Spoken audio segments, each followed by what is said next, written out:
You want to support Roland Martin Unfiltered? Be sure to join our Bring the Funk fan club. Every dollar that you give to us supports our daily digital show. There's only one daily digital show out here that keeps it black and keep it real as Roland Martin Unfiltered. Support the Roland Martin Unfiltered daily digital show by going to RolandMartinUnfiltered.com. You can make this possible. All right, folks, welcome back. I meant to hit this button. Go to my iPad, please. Eugene made this point. It's right there. Y'all see right there? Joe Biden's agenda for the black community. It's right there. If you click the button, you will see what is on here. Okay? Create wealth in the black community, invest in our community through housing, protect and build on Obamacare, invest in our students and educators, support education beyond high school, invest in the clean energy revolution and environmental justice, make a transformational investment in our country's infrastructure, strengthen the right to vote, strengthen America's commitment to justice, end violence against women. Those are what's on that agenda. Real quick, I'm gonna go to our panel before I go to my next guest. It's there, Cleo, but you said, though, you gotta communicate it. Okay, Cleo, how do you do it? You make it a part of the discussion when you're running for president. You make it something that you demonstratively break down for your audience while you being a candidate, while you're trying to prove yourself to the people that you want to vote for you in terms that are undeniable. That is sitting on a website is not good enough. That is there is good, but it's not good enough. So you're saying he's never discussed it? Well, I don't know if he's never discussed it. I haven't watched every debate. I haven't watched all of Joe Biden's moves. Right, but if you're saying he needs to do this, but you haven't seen the debates, how do you know he hasn't done it? Well, because the ones I have seen it, he hasn't done it enough for me. Hold on, you said enough for me, which means he's done it, but he doesn't enough. So which one is it? He has it, or he's not done it enough? Okay, I'm saying two things. One is I have not followed all of his movements. He might have done something, is very likely he's done something that I've never seen. But I have seen him debate.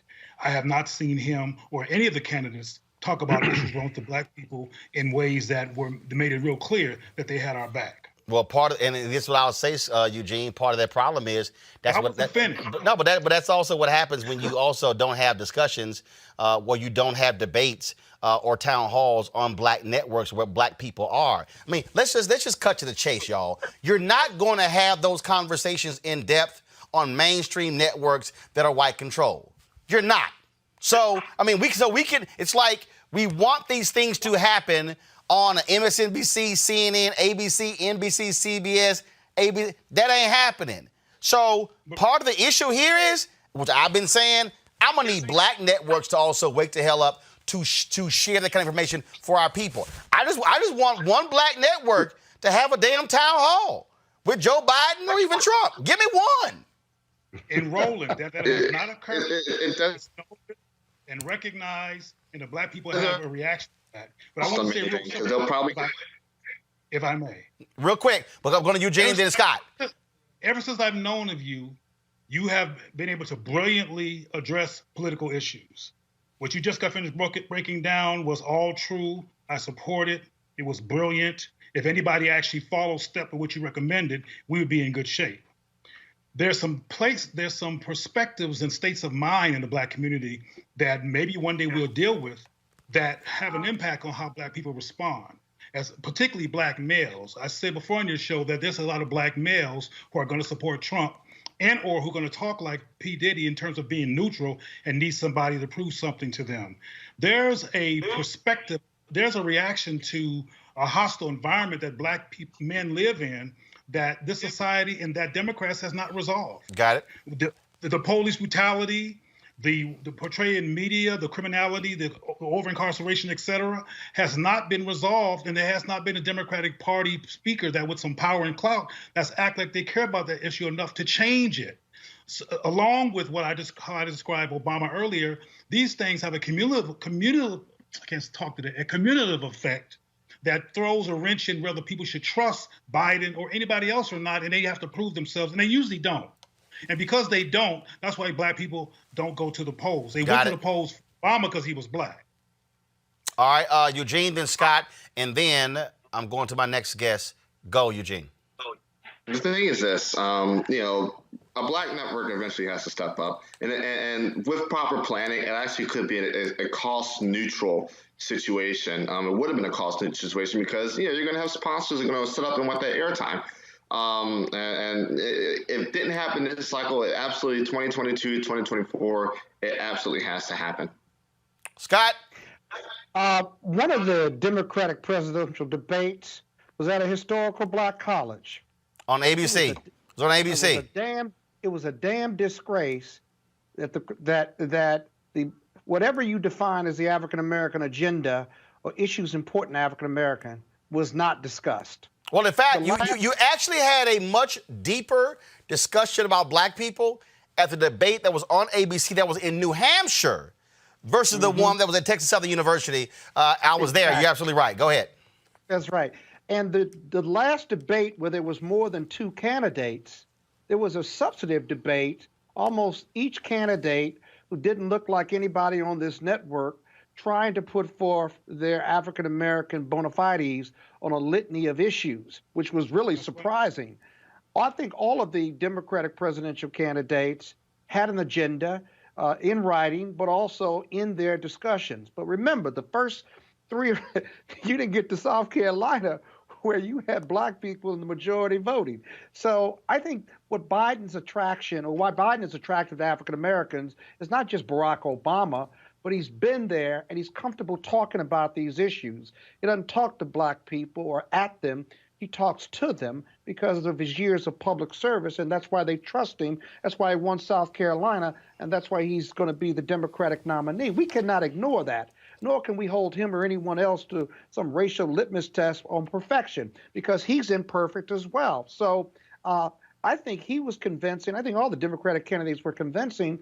But Roland, you said something about the definition of power.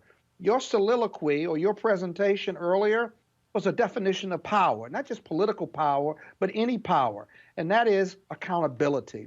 And so I think our work with Biden and the Democratic Party generally has to be about that organization build-out. And so I think we're going to be in good shape and better shape, but black people got to vote in massive numbers, not just register. But bottom line is you can't vote unless you can't get to them to vote unless you register them. You can't register them unless you educate and get them to talk about what they care about and what matters to them. And so it all goes hand in hand. Every single night, we've got some of the top black experts. You're not going to see them on cable news or broadcast news because you swear black people aren't experts when it comes to this health crisis. That's why we have this show and why we do what we do every day on Roland Martin Unfiltered. Joining us right now is retired General Russell Honore, the nation's first black Surgeon General, Dr. Joycelyn Elders. John Hope Bryant, he is the founder of Operation Hope. Senator Kamala Harris of California, Dr. Sadrina Calder, retired General Lloyd Austin, Congresswoman Karen Bass, Commissioner Omari Hardick, Bureau President in Brooklyn, Eric Adams, Dr. Joseph Graves, America's Wealth Coach, Deborah Owens, Dr. Corey Hebert, Patel Salt, Howard University student, Pastor Jamal Bryant, Dr. Christy McDowell, Benja Ajilore, Senior Economist at the Center for American Progress, Gilda Daniels, again, author of the book, The Crisis of Voter Suppression in America. 4 stars, General Kip Ward. Dr. Oliver Brooks is president of the National Medical Association, president of the American Medical Association, Dr. Patrice Harris. Joby Benjamin, Dr. Alexia Gaffney, infectious disease specialist. Dr. Georges Benjamin, executive director of the American Public Health Association. Malcolm Nance, family medicine physician, Dr. Jen Caudle. Dr. Tashaka Cunningham, a molecular biologist. Kat Stafford, she's a national race and ethnicity reporter for the Associated Press. Dr. Wayne A.I. Frederick, who is the president of Howard University. Congresswoman Yvette Clarke from the state of New York. William Spriggs, AFL-CIO economist. Andrea James, executive director of the National Council for Incarcerated and Formerly Incarcerated Women and Girls. All right, let's go to Capitol Hill. Congressman Gregory Meeks, Congresswoman Eddie Bernice Johnson of Texas, Congresswoman Barbara Lee, Minnesota Senator Amy Klobuchar, mental health clinician Jamie Singletary, Prince George's County State's Attorney Aisha Brayboy, as well as Dylan Hayrie, ACLU Justice Division strategist. Dr. Cindy Duke, she is a virologist. Principal Steve Perry of Capitol Prep. Health and wellness specialist Dr. Yolandra Hancock. Desmond Meade, president of the Florida Rights Restoration Coalition. Cliff Albright, who is the co-founder of Black Voters Matter. Michael Harriet with the Root. The Mina McWhorter, founder of Love by the Hand. Dr. Julianne Malvo, economist president, Emerita Bennett College. Coroner Michael Fowler is the mayor of Atlanta. Keisha Lance Bottoms, mental health therapist Suzette Clark. Justin Gibney, attorney and political strategist, and Bishop Vincent Matthews Jr. Dr. Suzette McKinney, CEO and executive director of the Illinois Medical District. Dr. Leon Madugal, president-elect of the National Medical Association. Jana Bailey, mayor of Moss Point, Mississippi. Mario King. We're going to keep driving this thing to make sure our people are fully aware, safe, protected from coronavirus. You getting the top medical experts, the top business experts, top political experts, top religious experts, because that's why we do what we do. Unapologetically and unfiltered. Ain't nobody else in the black media space doing what we do. Watch Roland Martin Unfiltered daily at 6 p.m. Eastern on YouTube, Facebook, or Periscope, or go to RolandMartinUnfiltered.com. You want to support Roland Martin Unfiltered? Be sure to join our Bring the Funk fan club. Every dollar that you give to us supports our daily digital show. There's only one daily digital show out here that keeps it black and keep it real as Roland Martin Unfiltered. Support the Roland Martin Unfiltered daily digital show by going to RolandMartinUnfiltered.com. You can make this possible. All right, folks, let's talk politics. Joe Biden's jobs and economic recovery plan is that we must build our economy back better than it was before the COVID-19 crisis. He gave his speech on yesterday, saying that we have 2 overlapping crises. The pandemic shines a light on racial disparities in health and healthcare, and the economic crisis has hit black and brown communities especially hard, with black unemployment being at 15.4%, Latino at 14.5%, and businesses owned by black, Latino, and Asian Americans closing down at alarming rates. Joining me right now is someone from his home state, Delaware State Senator Darius Brown. Senator Brown, glad to have you on Roland Martin Unfiltered. What really jumps out when we talk about this plan, what black folks want to know is specifically, how will a Joe Biden presidency benefit black people? Not Latinos, not Asians, not white women, everyone else, but specifically African Americans. Well, thank you, Roland, for having me. And, this election and campaign is personal to me because Joe is family. The Bidens are family to me and for all of those that are in the state of Delaware, particularly African Americans, that in the state of Delaware, African Americans make up nearly 40% of the state population, including all other minorities. And then so we look at the Build Back Better plan as a way to ensure that our country, particularly African American communities, have the investment that they need, because we know and recognize that by the year 2050, our nation will become a majority minority country. And also by that same year, 2050, it is projected that the average net wealth of African American households will be $0. And so when we look at this campaign and the choice between the 2 candidates that are running for president, Joe Biden is the only one that has articulated a plan to invest in African American communities. He's not someone that's new to the relationship with African Americans. I, as a state senator in the state of Delaware, the 3rd and youngest African American to serve in the Delaware State Senate, served on his U.S. Senate staff and have worked with him and have a relationship with him over the years. His late son, Bo, and daughter, Ashley, were with me when I was sworn in to city council when I first got elected to public office, and they've been with me ever since. And so what he is doing as running for president and his investments is ensuring that we have the investments in our neighborhoods, home ownership, creating wealth. We recognize that home ownership is the very fundamental and foundational way to create wealth in the Black community. It's investing in small business and small and mid-sized firms. Roland, you know personally, there's lots of African Americans in the state of Delaware. Many of them are your friends, and so we want to ensure that African Americans around the country understand Joe Biden's relationship to African Americans in the state and African Americans around the country and his commitment to invest in our community. Well, the reality is this here. When Vice President Joe Biden was there with President Barack Obama, Black and other firms outperformed white firms when it came to the management of TARP funds. But they did not get an increase in that. And so the thing here is the power of the president is real. When we talk about, look, federal government deposits a whole lot of money in various banks. The question is, will dollars be shifted to Black banks? That's one of the things that took place under President Bill Clinton. When we look at the Pentagon, Pentagon spends $600 million a year annually on advertising. How much of that is going to Black media? Those are the sort of tangible questions. And not only that, you look at the federal pension fund, nearly $1 trillion. BlackRock pretty much controls all of that. Black people are managing a minuscule amount. And so really what Black folks want to know is, are to break down these systems, is Joe Biden going to say, we're going to make sure that we're not going to continue to keep having white hedge funds and investment funds controlling those dollars, and we're going to make sure, using our power, to say you're going to start advertising in significant ways with Black media, because what does that then do? It causes Black media to actually build capacity, allows us to be able to do more, be able to hire more people. The same thing for other businesses. Yeah, Roland, the African American community knows very well that between Joe Biden and Donald Trump, Joe Biden is the only person committed to investing in our community and has a record in leading reinvestment after the economic downturn. And so also with that, we already know Joe Biden's commitment through his Build Back Better plan is that what he's going to do for America and for African Americans is ensure that we generate wealth through home ownership, through small business loans. He's going to work within the federal government system to make sure that the Consumer Federal Bureau is ensuring that our credit scores and our credit rate is being assessed differently than it has been historically in the past. He's also committed to ensuring that he's going to look at student loans and addressing student loan debt and moving that student loan debt from us, which for many of us as African Americans, we recognize and understand is a barrier for upward mobility and financial freedom. So those are commitments that Joe Biden has made that Donald Trump has not articulated. He continues to be divisive. He continues, as Mayor Lance Bottom talked about, continues to push and press upon the pain of our country instead of the promise of our country. And Joe Biden has been committed in saying that he wants to restore the soul of our nation. And that also helps us as African Americans.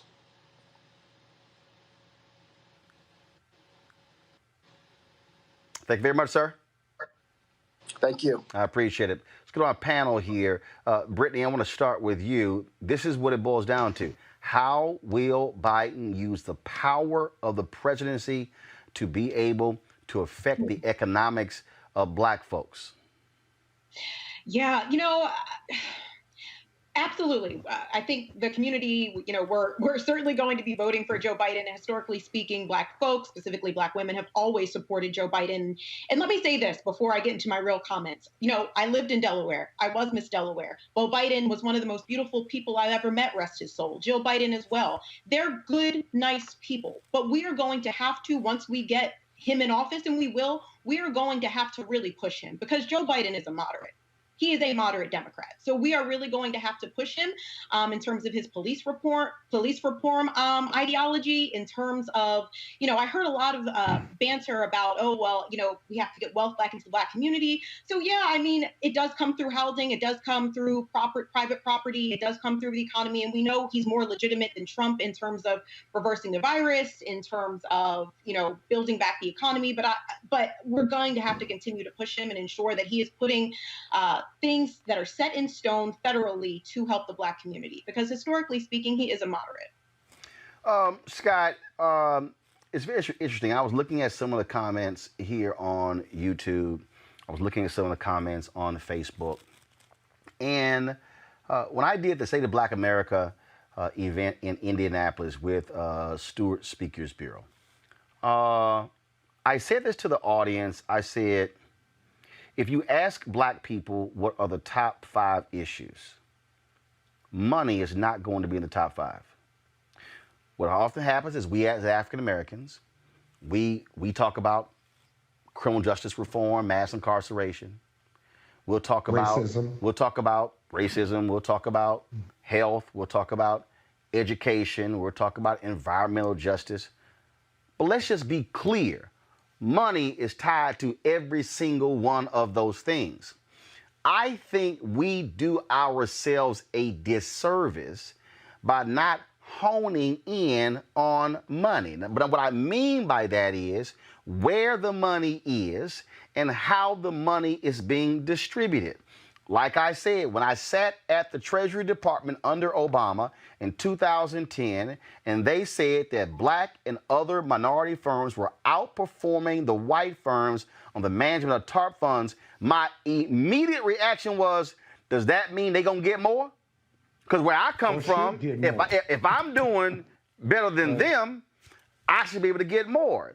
And I think, to me, this is where we have to be, in that we also have to understand where the money is. And so, again, when Bill Clinton was president, Congressman Maxine Waters was the one who said, hey, Pentagon, they spending $600 million annually on advertising. How much going to black media? So people are sitting here at home, when we keep thinking, when we talk about money, not realizing money is being spent on so many. You in law, they spending money on outside law, legal folks. They're spending money elsewhere. How many black law firms? How many law firms that have black partners? See, that's the kind of stuff where we have to be demanding and saying, all right, Joe, show me where the money. And guess what? He can do a lot of this, and he don't need the approval of Congress to do it. No, he can certainly do it, but the reality is that we've got to make him do it. You know, my biggest argument with Obama, or rather my brothers and sisters under Obama, was we never left the inauguration. Whatever the president does, he does it because you make him do it, not because he just happens to agree with you. And we got to stay vigilant with Joe Biden. Now, black people are socialized to want a good job. In D.C., a good government job. The monies that you're talking about are about entrepreneurship training, employing people, and gaining wealth, and being part of the working rich as an entrepreneur or business owner, right? And so there are only a fraction of us who implement that as an action, as opposed to, I'd love to have my own business. But doing business with the government, doing business with the private sector, demanding our fair share, and making Biden put programs in place that make access to capital, access to leadership, infrastructure as an entrepreneur for small black businesses that can get to be big black businesses, or big businesses generally, is where the president can help by executive order, by putting money into these agencies and focusing and targeting on poor people, poor areas, black people, black and brown areas, and giving them access to capital and entrepreneurship training to ensure their success. That's just a start. But if he does that and we make him do that, we're going to be going a long way in regard to creating capital and wealth in our communities, because that is the key and that is the answer. And Robert, at the end of the day, if people actually study the Black Freedom Movement, and if they look at the history of Reverend Jackson and the Rainbow Push Coalition, it was an economic component. They understood money. The number of black millionaires who were created. When Operation Breadbasket, when they actually cut those MOUs, it wasn't just they wanted jobs. They wanted jobs for black folks. They wanted managerial and senior level jobs. They wanted black products on the shelves. They wanted them to use black businesses for other areas of that particular company. They wanted them to deposit money in black banks. It was multifaceted. But Robert, we have to have organized infrastructure, to Sky Points, to make that possible, which is what I laid out when Diddy made his big announcement. I said, man, look, you can't just make an announcement. You got to have the infrastructure to say, this is how we're going to actually make it happen. Right. And that might mean letting Biden know if he wins, we'll drop 1,000 people in front of the White House and chain ourselves to the fence to get your attention on these issues. And yes, black people did not do that with Obama because we were so elated with the first black president, we forgot he was the 44th. Robert. Exactly. Well, you know, just as Reverend Jackson said, for 50 years, it's jobs, justice, and equal opportunity and the American dream. And that's what we have to be fighting for at this point, because we've done all of the symbolism. You know, I drove to Washington, D.C. for the inauguration the first time. You know, we all were excited in 2008, but now it's 2020, and we need to have some tangible benefits put on the wall. I remember 1959 going to the 1960 election, JFK said, I can solve all of your problems with the stroke of my fountain pen. We need to be demanding that of this upcoming administration, because what we've seen from Trump is an imperial presidency, a presidency which dares the Congress and dares the court to overturn what they have done, who would rather ask for forgiveness than beg for permission on many of these issues. So I want to see that same militancy, that same imperialism in the White House. I want to see that on the behalf of Black America. How much money is the Pentagon spending on research and development at places like Boston College or Harvard or Caltech? And how much of that can be done at FAMU or Clark Atlanta or Alabama A&M?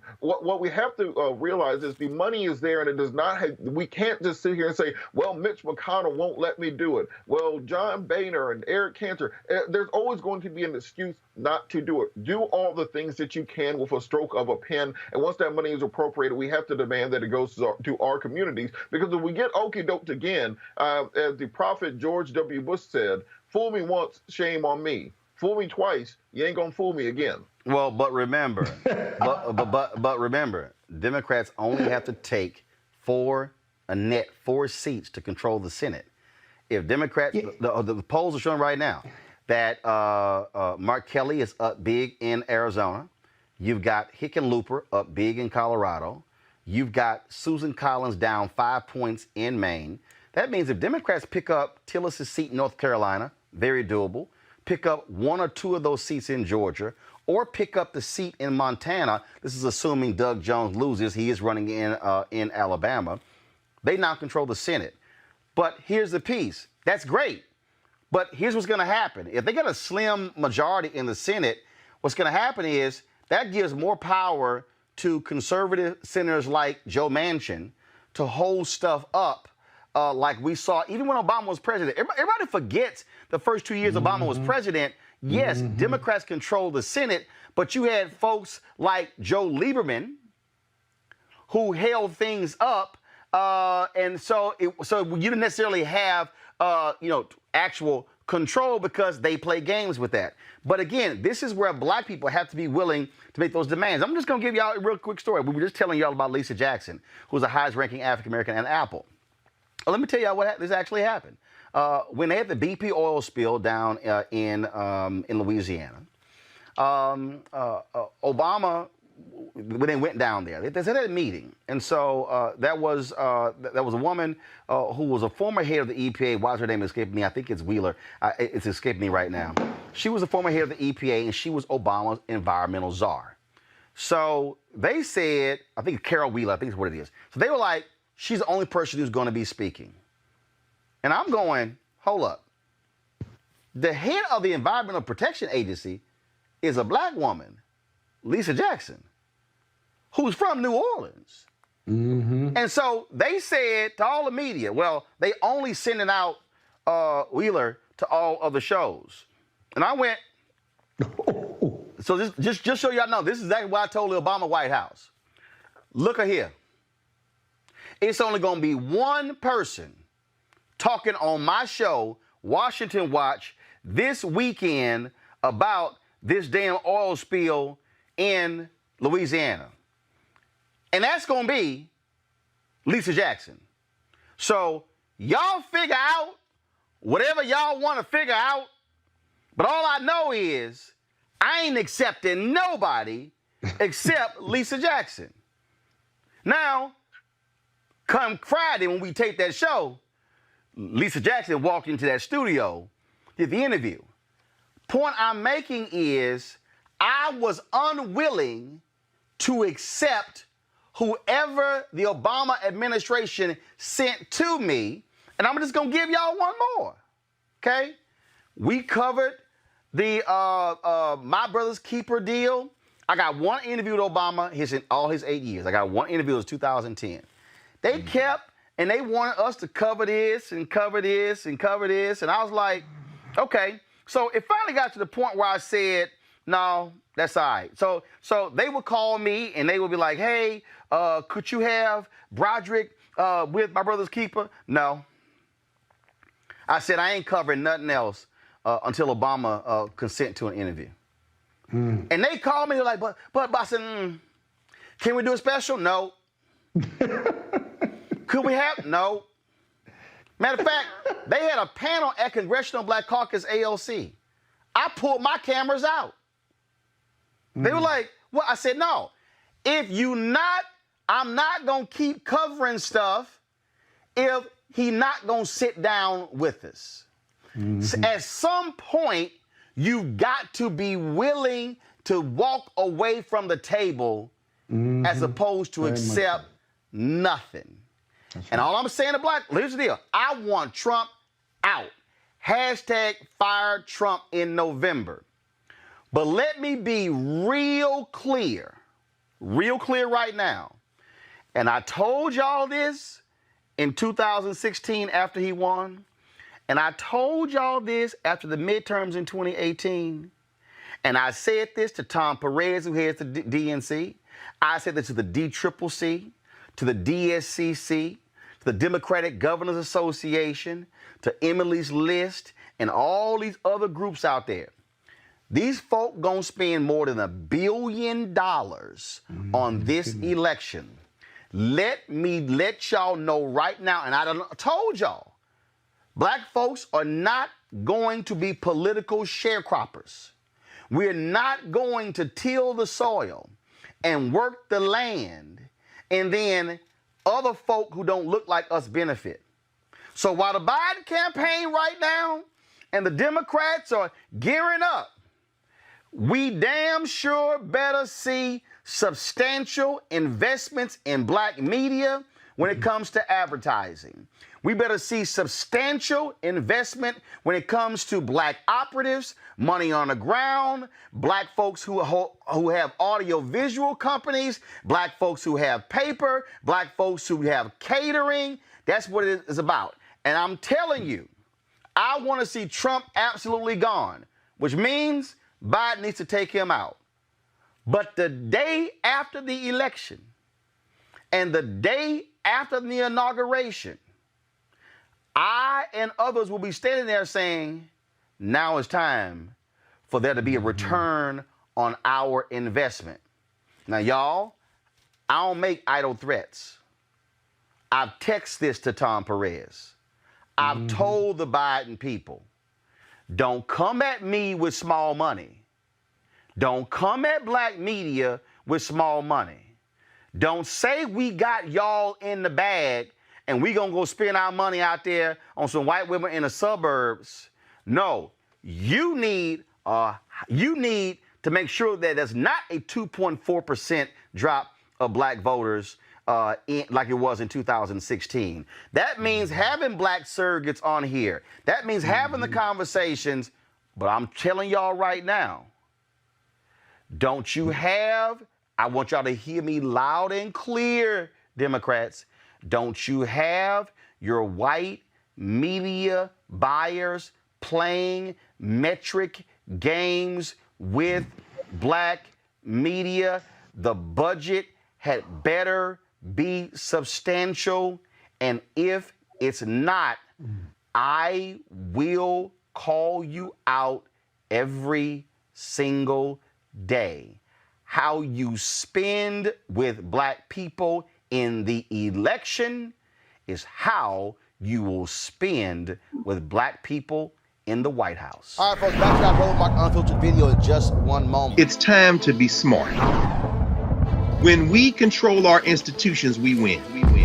This is the most important news show on television of any racial background. Y'all put $2, $3, $4, $5, $10, $15, $20, $30 on this and keep this going. What you've done, Roland, since this crisis came out in full bloom. Anybody watching this, tell your friends. Go back and look at the last 2 weeks, especially of Roland Martin Unfiltered. I mean, hell, go back and look at the last 2 days. You've had sitting United States senators today, Klobuchar and Harris. Whatever you have that you can bring to Roland Martin Unfiltered to support it, please do, because this information may literally save your life. Watch Roland Martin Unfiltered daily at 6 p.m. Eastern on YouTube, Facebook, or Periscope, or go to RolandMartinUnfiltered.com. Support the Roland Martin Unfiltered Daily Digital Show by going to RolandMartinUnfiltered.com. Our goal is to get 20,000 of our fans contributing $50 each for the whole year. You can make this possible. RolandMartinUnfiltered.com. In America, everyone counts, and the 2020 census is how that great promise is kept. Respond today online, by phone, or by mail, and help inform hundreds of billions in funding for education, health programs, and more. Shape your future. Start at 2020census.gov. In America, everyone counts, and the 2020 census is how that great promise is kept. Respond today online, by phone, or by mail, and help inform hundreds of billions in funding for education, health programs, and more. Shape your future. Start at 2020census.gov. All right, folks, according to a recent election prediction model developed by the George Washington University Graduate School of Political Management, former Vice President Joe Biden will win November's presidential election. Once that is accomplished, what's in it for black folks? Vice President Biden recently announced Lift Every Voice, the Biden plan for Black America. Also on yesterday, he released a series of ads targeting African Americans. If y'all could get those ads ready, I would appreciate it. Joining me right now is South Carolina State Senator Marlon Kimpson. Senator Kimpson, glad to have you on the show. Good to be with you, Roland. South Carolina obviously is going to be a huge state. Yesterday we had Jamie Harrison on the show. He is running, of course, against Senator Lindsey Graham, trying to unseat him. Democrats need to pick up 4 seats in the Senate to take control of the United States Senate. But when it comes to African Americans, the plan that Biden has, does it actually address the concerns of African Americans, folks who are saying they want to see real strong results, real initiatives when it comes to our needs? I think it does. With all plans, you can always improve upon the plan. But I have reviewed the Lift Every Voice and Sing plan and the racial equity component of the Build Back America plan that was crafted with the input of many who've been at the table advocating for economic parity and true criminal justice reform. Those such as Jim Clyburn, Maxine Waters, and others have been doing this for a long time now, and so they had substantial input. For me, the challenge being in a red state is about money.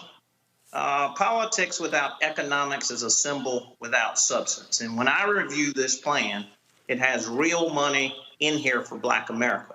$100 billion affordable housing fund, a $50 billion investment in incubator businesses for people that look like us, $70 billion. I think you can appreciate this, Roland. Going towards historically black colleges. I'm a graduate of Morehouse College, pledged Omega Psi Phi. And so we are... that down right there. You may want to calm that down, but go ahead. We are, we need research institutions. And so we look at the money follows. Now let's talk about criminal justice reform, because that's been the subject of a lot of the discussion here tonight. Your guests have all been right. This is about appointing people of color to the federal bench who have an appreciation for the Voting Rights Act and the other civil rights initiatives that many of our ancestors and people before me in the state Senate fought for. And the fact is that the plutocrat Don Trump has not named any significant people of color to judiciary positions. He's been able to confirm more than 200 judges who will interpret, if we get a voting rights bill passed, they will interpret that bill. And that means trouble for all of the cries that you hear for greater reform in terms of criminal justice reform, police misconduct, voting rights. And so Joe Biden and Kamala Harris have a comprehensive plan for criminal justice reform. They call to let's look at our drug offenses and laws, call for an independent ending of mandatory minimums. They want to ban the box so that people coming out of prison won't have to answer job applications. That first question is, have you ever been arrested or have you ever been convicted?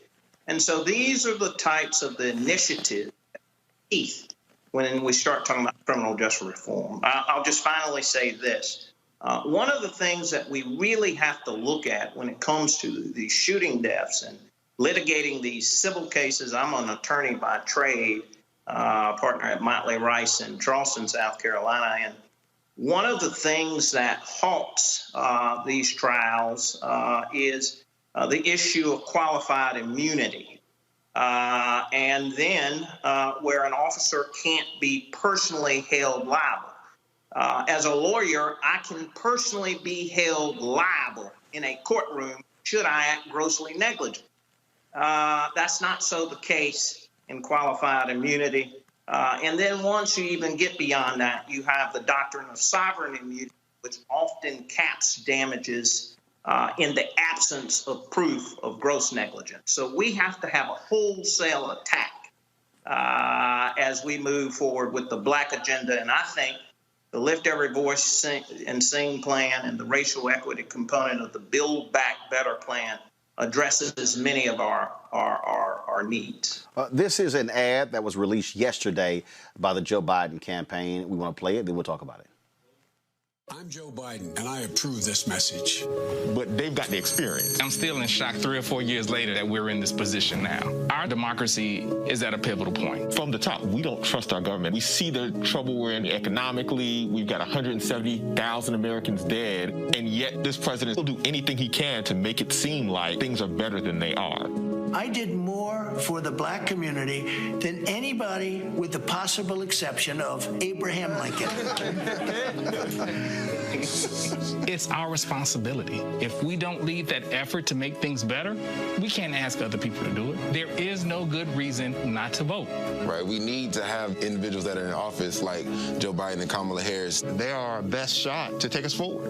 And that's what makes me incredibly hopeful, but we really do have to work for this thing. To the thousands who did not vote, we need you to show up for our future and for our country.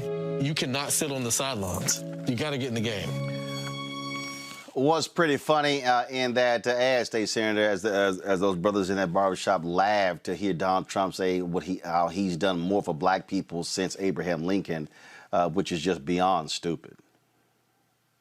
It's a fantasy, and this guy is in a fantasy world. As I mentioned earlier, he is an orange plutocrat who only caters to the wealthy. He has done nothing for Black people. And we got to call him out. We cannot afford, particularly for African American men, to register the numbers that they did the last election cycle. I think people were trying to give him a bit of doubt, but he has shown his true color. This man is the reason why this nation is in crisis. This man is the reason why that there are over 200,000 deaths due to COVID. You compare that number with Ebola. A handful of deaths, or H1N1, a couple of thousand deaths, I think under 5,000. This man has stoked the fuel of white supremacists. I mean, who would have ever thunk it? Who would have ever thunk it that we have people in Charlottesville, Virginia, walking down with tiki torches talking about white power? I mean, this is ridiculous. And he says that there are good people on both sides. And so, if anything, the Black community, including our brothers and sisters, we ought to be voting in large numbers. The Exhibit A, B, and C is the record of the dismal failure of Donald Trump governing this country. Now, let me just say this also. The brother talked about voting. In that Shot Talk special, what I've discussed with many, including Congressman Clyburn, who is calling for a month of voting, like a tailgate party. We're going to have a tailgate party for a whole month. In South Carolina, it starts, early voting or absentee voting starts October 5th. I would encourage people not so much to rely on the mail, right? But take your ballot to the polling place, particularly in those states that have early or absentee voting, to make sure that ballot is counted. All right, then, sir. Well, we certainly appreciate it. Thank you so very much for joining us, State Senator Marlon Clemson. We'll keep pushing the need for people to get registered and be sure to vote in this election. Thank you, Roland. Thank you so very much. All right, folks, back to our Roland Martin Unfiltered video in just one moment.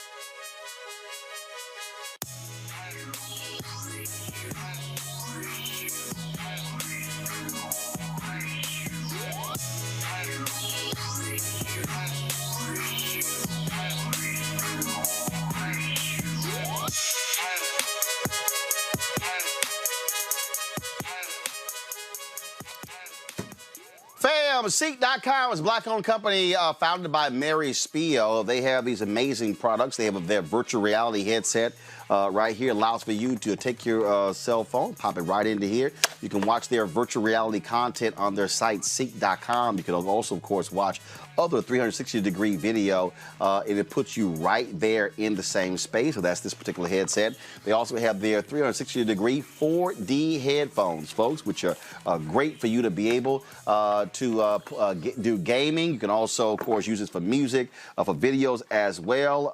It's a really solid solid deal here. I love these headphones. Again, when I'm able to, when I'm walking and working out and doing things along those lines. And so you want to check this out. Again, these headphones right here, which are pretty cool. Go to Seek.com, CEEK.com. Use the promo code RMVIP2020, RMVIP2020. And then you'll get a discount on one or both of these products. And so we certainly appreciate Seek.com being a partner with Roland Martin Unfiltered. In America, everyone counts, and the 2020 census is how that great promise is kept. Respond today online, by phone, or by mail, and help inform hundreds of billions in funding for education, health programs, and more. Shape your future. Start at 2020census.gov. One of the issues that Donald Trump thinks that he can win on is the economy. He's proclaimed he's the great job creator, how he built this economy, which is a lie, which is a huge lie. It was, again, a thriving economy when President Barack Obama left office. But Moody Analytics Analysis, they've released a report that says Joe Biden's economic plan will create 18.6 million jobs in his first term. That's 7.4 million jobs more than Donald Trump. Biden's plan is estimated to create 66% more jobs than Trump in the next 4 years. Joining us to break this thing down is Dr. William Spriggs. He's an economist for Howard University. Dr. Spriggs, look, the issue of the economy is one that is paramount. You've got these white conservatives, these white men who are supporting Donald Trump. You've got Joe Biden trying to appeal to these white women who back Trump. 53% of the vote in 53% of white women who voted for Donald Trump in 2016. This Moody's analysis, how did they reach this conclusion? Well, it's based on sort of common sense economics. It's the things that we know generate jobs. And what we got from Trump was, if we give massive tax cuts to corporations and to the richest people on the planet, they're going to make investments. Well, we gave them the tax cuts. They didn't make the investments. And then we hit COVID, and we've lost more jobs than when he took office. And because the corporations squandered the tax cuts on stock buybacks, we didn't have a better financial position for our corporations going into the downturn. What you see in the Biden plan is what we know makes jobs. You invest in infrastructure and job creation. You actually talk about real job creation. So that is what's going to make things different. The effect of increasing investment in higher education, getting a better qualified workforce, that's what makes jobs grow. This, of course, I mean, is a big deal because, again, Trump swears that because he's this great businessman and he's out there talking about how he's done so much for black people and things are just going so well.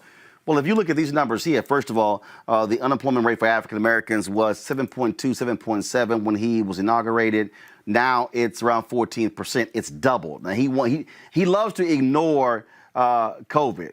Just like Larry Kudlow yesterday was talking to the folks, and he was getting pressed by a Fox News radio reporter who kept talking about, no, what are the poverty numbers now? What are they now? And Kudlow, well, why are you nitpicking? He's like, that's not nitpicking.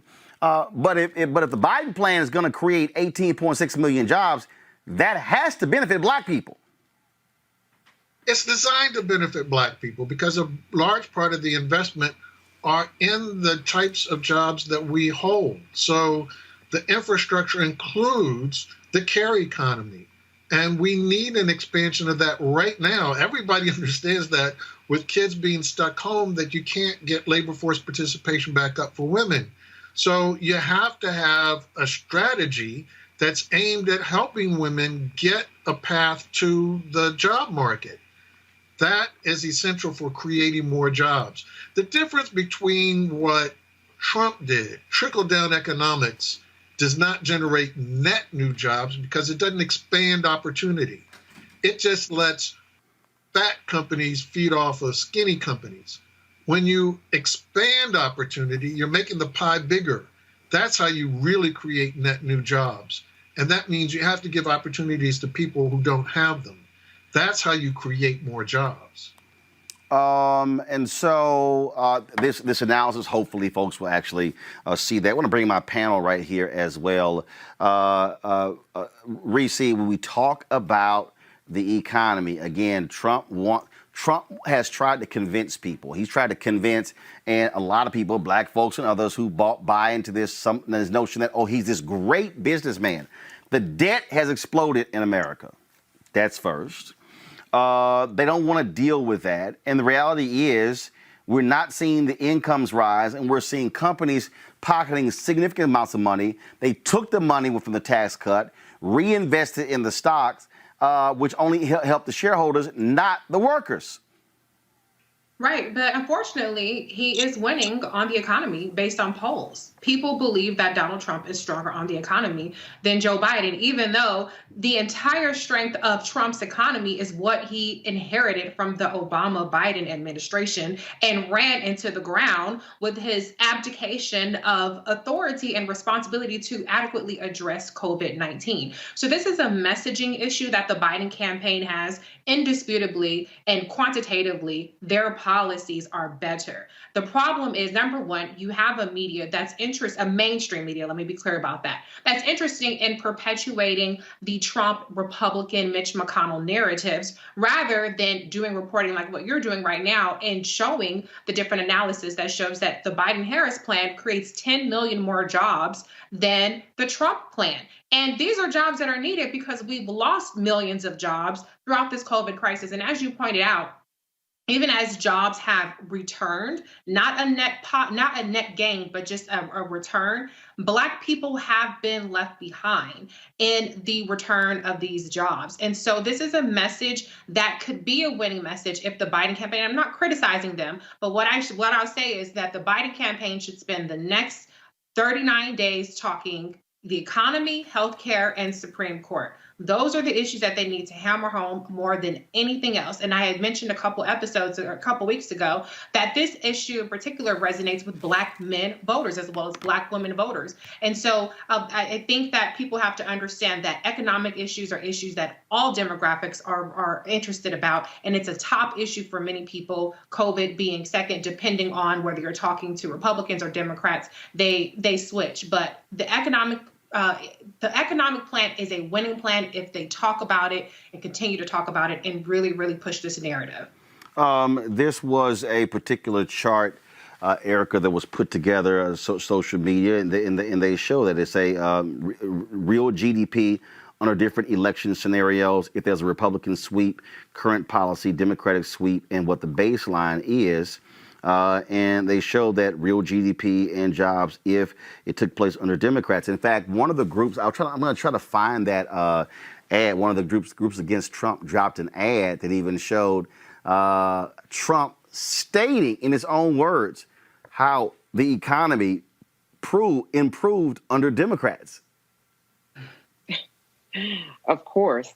And I agree with Reese. I think that particularly with this last stretch that we're moving into as it relates to the election, that those three things are real touchstones that should be hammered, because the stock market is not the economy. When you're talking about the jobs and job loss, people want to work because they want to be able to pay their rent, they want to be able to pay for their utilities, and they want to be able to provide for those people that are dependent on them in their households. When you're talking about healthcare, for them to also talk about how this very same regime is in court fighting to take away tens of millions people, Americans' health care in a global pandemic where we still don't have a national testing strategy, and where Donald Trump believes that his response will be to lie about having a vaccine ready, and then also talk about these 33 million people who are on Medicare will be receiving some type of card with a $200 prescription benefit on it, and that's supposed to happen before the election. And then Supreme Court justices for people to see, and I think they've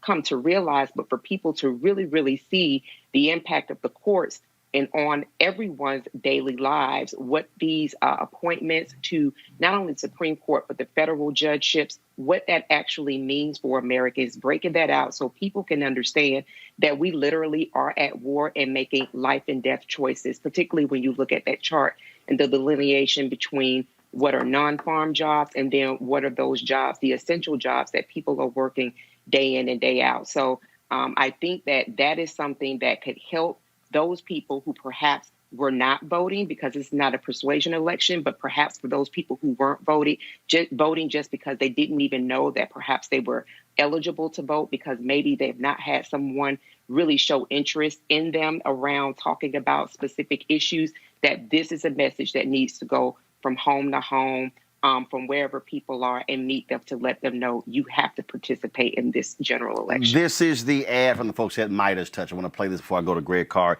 and then back to Dr. Spriggs. So watch this, folks. Just seems that the economy does better under the Democrats than the Republicans. Just seems that the economy does better under the Democrats than the Republicans. Just seems that the economy does better under the Democrats than the Republicans. Just seems that the economy does better under the Democrats than the Republicans. Just seems that the economy does better under the Democrats than the Republicans. That thing right there, Greg, again, this is where messaging matters. What has happened in this country is that Republicans have successfully attacked unions.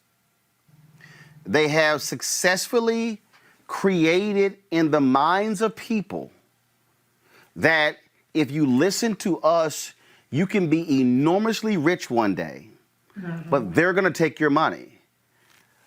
Numbers don't lie. If you look at the economy under Bill Clinton, what he inherited from George H.W. Bush, then you look at the economy that took place under George W. Bush, and then what President Barack Obama inherited, and then what he left with, then what now Trump has done, the numbers don't lie.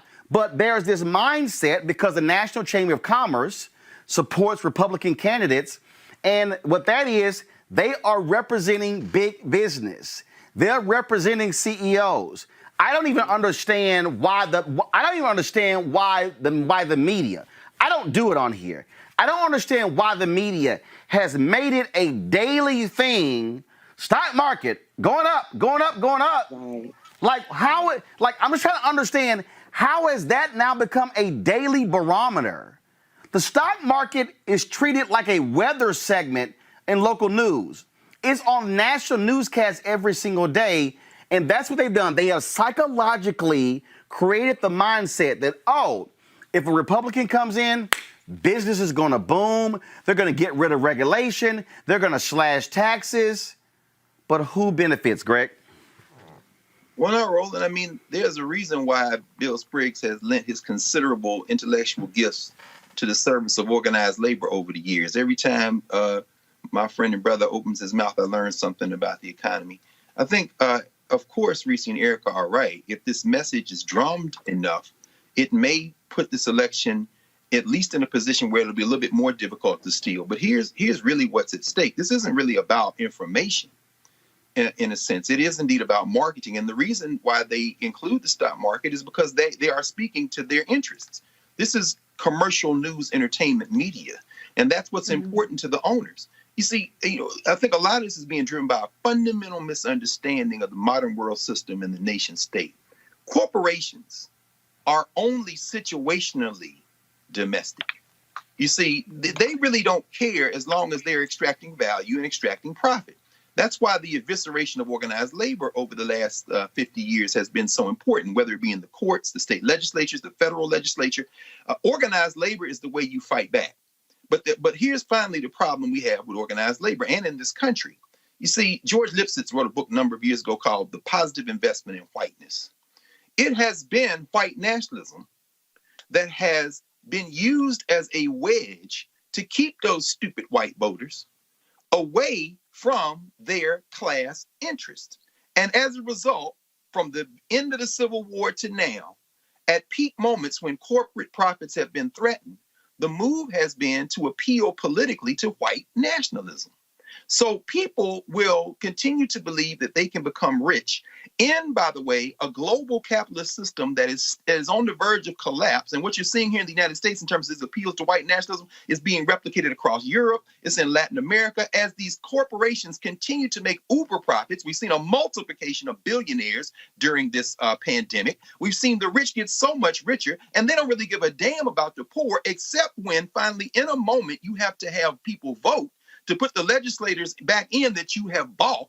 And in order for that to happen, you've got to appeal not to their economic logic, which is deeply undeveloped to begin with. Everybody can't be rich in a capitalist society, but you appeal to the illogical thing. And the illogical thing is race. So you can run all those commercials till the wheels fall off. As long as Donald Trump is holding up that Klan sign and pushing for white nationalist terrorism, those fools are going to go out there and vote against their class interests. And these corporations are going to sit back and laugh as they continue to get Mitch McConnell and them to push through tax breaks and continue to eviscerate labor.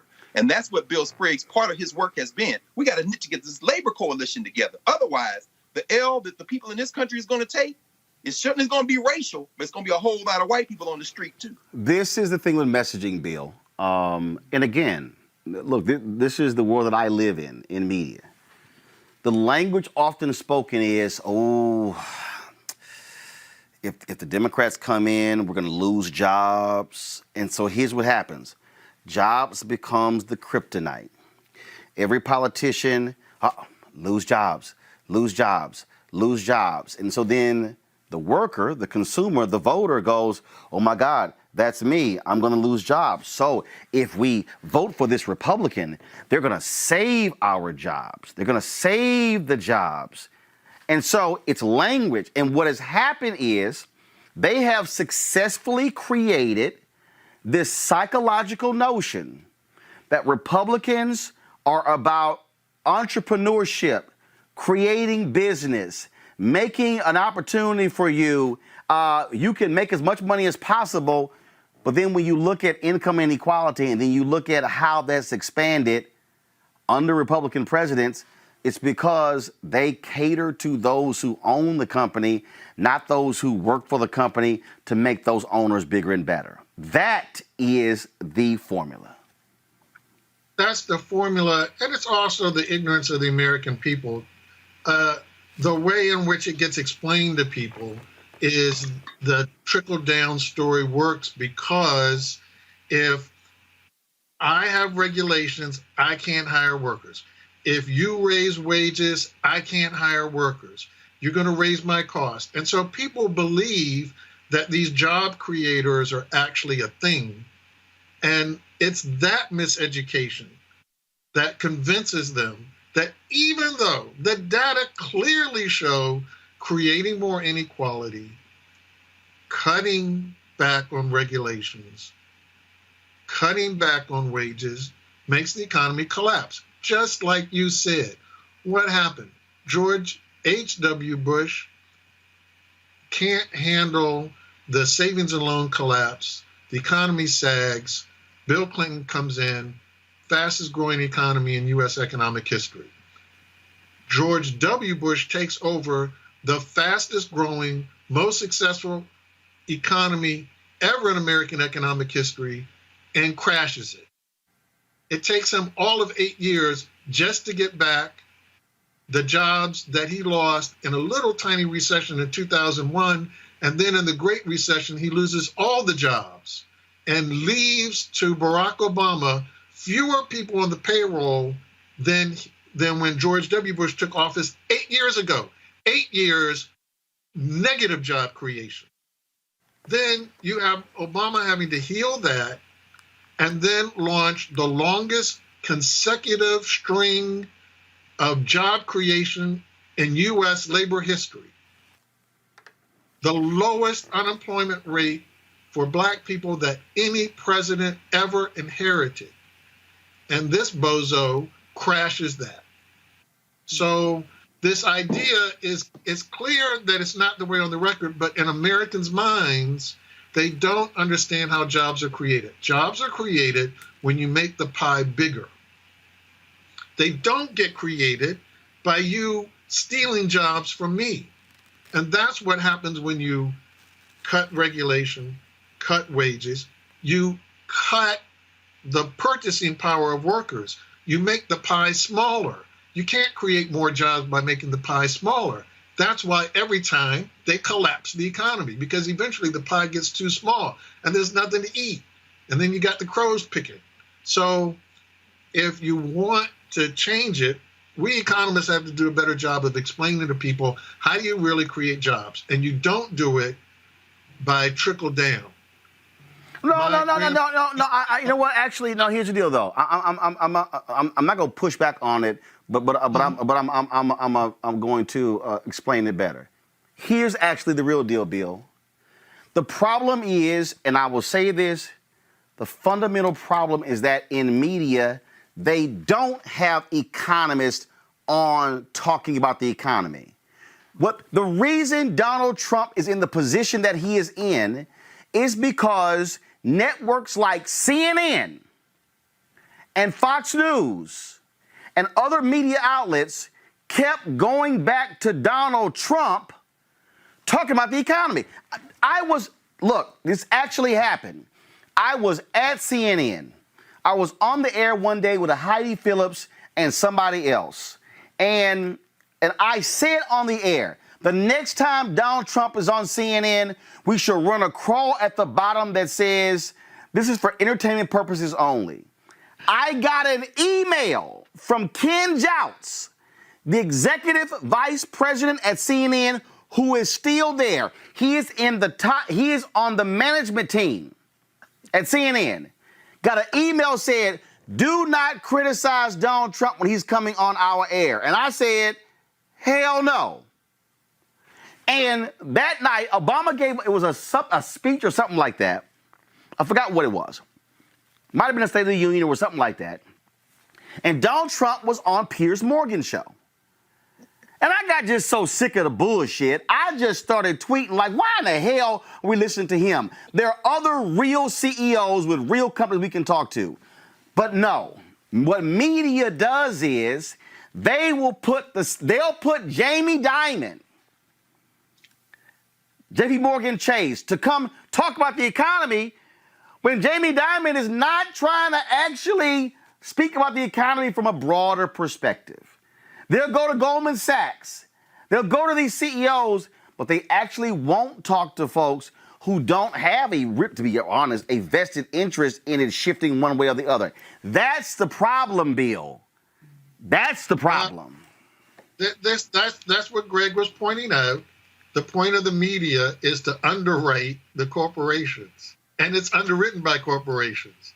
So yes, this happens all the time. I have so many students who say, I'm really interested in the economy. I watch Suze Orman all the time. And I'm like, so yes, this is the media giving us the entertainment that underwrites their broadcast and underwrites their perspective. But Americans do buy this trickle-down idea, and it is unfortunate because it doesn't work. And as often as we repeated the error, people don't absorb that it doesn't work. They don't hear enough times. They don't have enough economists on enough times. So thank goodness you do have real economists on. I love when you have Julianne on and others. And it's necessary for us to repeat to our own people. It doesn't trickle down. My grandfather was a gardener. And if you water roses from the top, you get leaf rot. You don't get better roses. You get leaf. You water roses from the bottom. All right. By watering. Great words there. Dr. Bill Spears, we certainly appreciate it, man. Thank you so very much.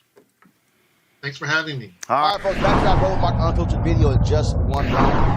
As our community comes together to support the fight against racial injustice, I want to take a second to talk about one thing we can do to ensure our voices are heard. Not tomorrow, but now. Have your voices heard in terms of what kind of future we want by taking the 2020 census today at 2020census.gov? Now, folks, let me help you out. The census is a count of everyone living in the country.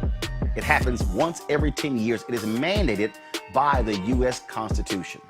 The thing that's important is that the census informs funding, billions of dollars, how they are spent in our communities every single year. I grew up in Clinton Park in Houston, Texas, and we wanted new parks and roads and a senior citizen center. Well, the census helps inform all of that and where funding goes. It also determines how many seats your state will get in the U.S. House of Representatives. Young black men and young children of color are historically undercounted, which means a potential loss of funding for services that helps our community. Folks, we have the power to change that. We have the power to help determine where hundreds of billions in federal funding go each year for the next 10 years. Funding that can impact our community, our neighborhoods, and our families and friends. Folks, responses are 100% confidential and can't be shared with your landlord, law enforcement, or any government agency. So please take the 2020 census today. Shape your future. Start at 2020census.gov.